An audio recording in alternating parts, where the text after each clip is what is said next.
My name's Ed Mehrmen, and I have a tremendous amount of experience in hydroponics. I've grown vegetables for a number of years, and I've worked in the industry. What I did many years ago was try to envision a different type of system, one where we could hybridize most of the items that are going into the system. So by that I mean two things. First, we're using a controlled release fertilizer, so I don't have to have all of the burdensome science that's needed for most of the hydroponics. By that I mean water-soluble fertilizers are very difficult to manipulate. We've gotten away from that. Another thing is you can use that system if you want, or you can use all organics in this system if you prefer. It's a complete hybrid system. The other thing that makes this system so wonderful is that it recirculates the water. Ed Mehrmen here with Hybrid Hydroponics. We're going to be demonstrating our hybrid hydroponic vegetable rocket system here today. You're going to receive your unit. It's going to look just like this. It comes in a box. Everything that you need to grow is right here in the box. So I'll show you how the parts come together and how they're used. It's an ebb and flow system that is combined with top drip. At first you're going to see a pump and a timer. These are important parts of the system. This particular pump runs at 250 gallons a minute. We do not run it continuously. You're going to notice two smaller boxes that I want you to take out right away. One has two through holes in it right here. It has a stem that has a riser. That's part of the bell siphon system. This is the other part of the bell siphon. This enables this unit to do ebb and flow very effectively. This just gets placed on there. And then there's this unit right here. This unit looks a little bit like an octopus. We actually call this the octopus. This side right here rejuvenates or continues to recirculate your ebb and flow system. This unit right here, see that it's adjustable, handles your top drip. This is the ebb and flow chamber. This unit right here is your grow chamber. Everything that you have growing is grown in this much media or soil if you prefer. This is a wicking chamber. So you can see that these net pots right here will go down below the level of the water, and water will wick up into this area right here. This hole right here accommodates the bell siphon right here. So when you assemble the unit, this is going to fit down onto here like this. And so this is a fully assembled, or mostly assembled, unit.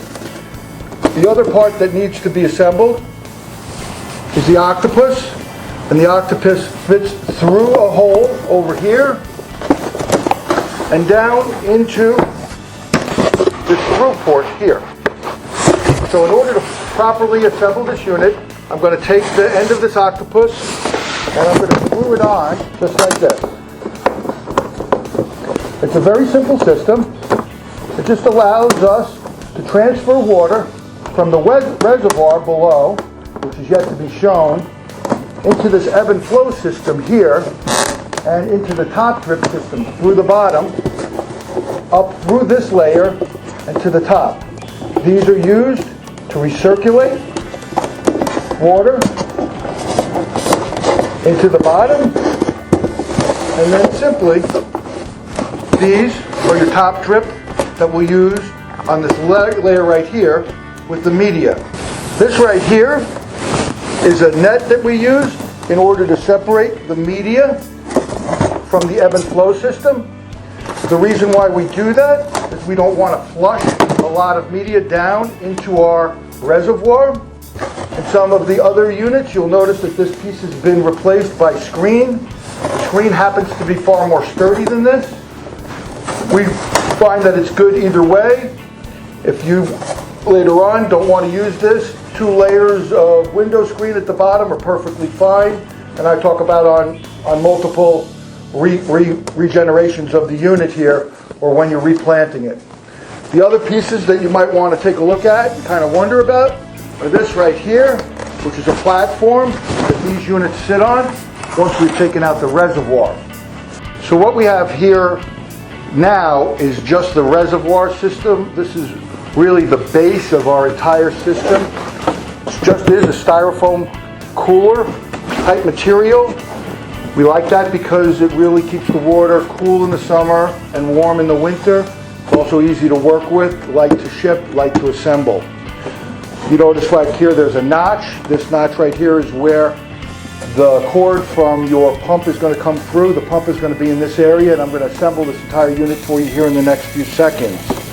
I've got one here that was just running a unit that we have, that we took out of service not too long ago, and then the connecting piece, which is the last piece that will come in your box. So in order to start the assembly process, what we do is we just take this small tube, we attach it to this 250 gallon a minute pump. Now you'll notice here that we have a timer, and we run this system intermittently, meaning we turn it off and on. There is a filter here. We can easily access it by taking this off. There's a plus and minus here. It's pretty self-explanatory. We turn towards the plus for it to be open more. We turn towards the minus for it to be closed. For our purposes, we leave this pump completely open while we're running the unit. It has a small filter system on here. It should be all that you need for the unit. Some people like to add a little bit of a filter to the outside of this. I don't think that it's necessary. If you want to, you can just go ahead and use what you need to. This fits back on here. It's towards the plus side, which I've showing the opening here. We just snap this all together. That's how the unit begins to assemble. This sits like here in the bottom of the unit. The water will be filled in this area right here and pumped up through the top, all the way to the top, and then recirculated back both into the chamber that we use for ebb and flow and to the top chamber, which we call the grow chamber. So after you have the unit assembled with the pump at the bottom, you have the bell siphon right here. This is called a decelerator, by the way. You have the pump here. You have the cord running out the back. You simply set this unit in like this, and then you have three pieces. So this is the access door. This is the exit backside over here, which I'm going to put right here. You see the cord will run out here, and this will line up with this. Then you have this unit right here. Now this will accommodate the two places that you need to have going through the unit. So this is where the water comes back out. This is where the water comes in. So in, out, the water is going to come up from the bottom through the reservoir to here, to this point right here, and then to the top. And then the water is going to come out here through the bell siphon and down to the bottom. This piece right here sits neatly on top right here, and it meets up. So you just set this down like that, and you put this piece through here, this piece through here, and just set it down.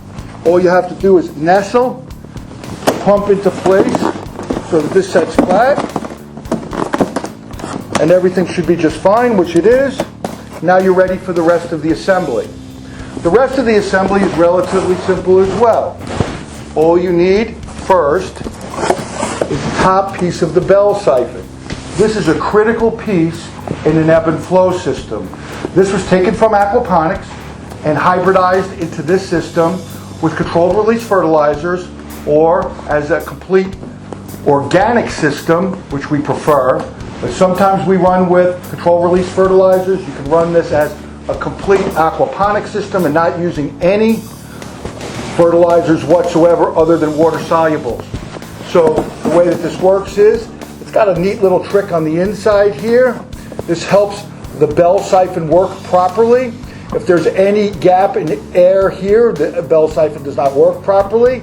It takes a lot of time and engineering to figure out exactly the best way to do this. I found that this works really terrific. It will cause the water to rise to a certain point and then drop out, which is exactly what we're looking for here. So what we're going to do is we're going to put the bell siphon on there. The net goes in here so that it separates the grow media from the from the bell site. So this unit, when fully assembled, is perfect for feeding heavy plants. So anything that's a heavy feeder, such as tomatoes, cucumbers, bell peppers, and where legal, cannabis. It is designed as an individual system. You can grow up to 2 cannabis or tomato plants in here. I've had great success growing ghost peppers in Georgia, and where it was tested and legal, had absolutely no trouble growing a full-size indica or sativa plant of cannabis. One of the great things about this system is that you're able to keep it running for many days without having to look at it or to monitor the system. The only thing that might need to change is you have to monitor the pH in the system. It's a simple water test.